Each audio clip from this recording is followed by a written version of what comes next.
Are you a musician, actor, dancer, a creative person, or a law student who needs to know the rights of performers? Then this video is going to apply to you. Under the Copyright Act in Australia, there are particular performances which you have rights in. These include dramatic work, musical work, dance, circus acts or a similar presentation or show, expression of folklore, and reading, recitation or delivery of a literary work. This means reading the news, sporting activity, audience participation, and acts under educational instruction do not qualify. If your performance does apply under one of the applicable categories, then you have protections under the Act in one or more of these rights: a share of the copyright, moral rights, and performance protections. When talking about the first category of rights, only those involved in contributing to the sound of the live performance have any share of copyright. The makers therefore include the person who makes the recording and the performer or performers who perform in the performance. When there is more than one owner, the owners own the copyright as tenants in common in equal shares. Nonetheless, the ownership of these records may be altered under a contract of service or apprenticeship with an employer. In the second category of rights, which are moral rights, only performers who contribute to the sound of the live performance have rights, and only on or after the 26th of July 2007. Firstly is the right of attribution. This pertains that a performer has the right to be identified in the performance, whether that be in a live performance or a recorded performance. This identification must be reasonable, whether that be through the performer's name or group's name. Secondly is the right against false attribution. This protects the performer from being falsely identified for their performance. If a live performance has been falsely attributed, communicated to the public audience before, during, or after the performance, then it violates this moral right.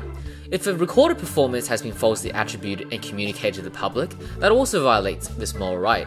Furthermore, if a recorded performance has been altered, there will be a right against false attribution unless it was unsubstantial or required by law. Thirdly is the right of integrity. This protects the performers in a live or recorded performance from derogatory treatment that is prejudicial to their reputation.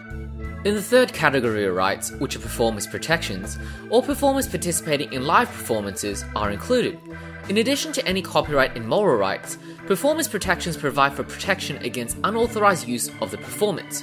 Consent is therefore required for the direct or indirect recording of the performance, communication of the performance to the public, and creation of a copy, regardless of whether or not it's an exempt recording.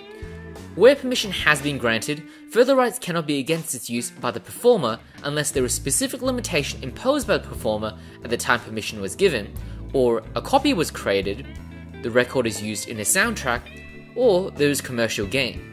Furthermore, exemption from permission can be made if it's for domestic use, scientific research, educational purpose, reporting the news or current affairs, criticism or review, or for the purpose of judicial proceedings or legal advice.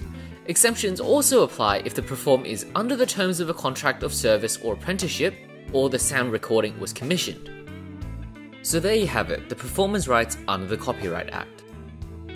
Now that you know your rights as a performer, what sort of remedies would you have if someone infringes upon your copyrighted work? If taken to court within the first 6 years of the infringement, the court may grant an injunction to prevent further acts of infringement. They may order that the infringing copies be surrendered, or an order for damages or a share of profits. Additional damages may also be recovered. Furthermore, criminal offences may also apply for the infringer, whether that be through penalties or imprisonment. Hopefully this video has made performers' rights clearer for you, as well as the remedies you may obtain if your work has been infringed.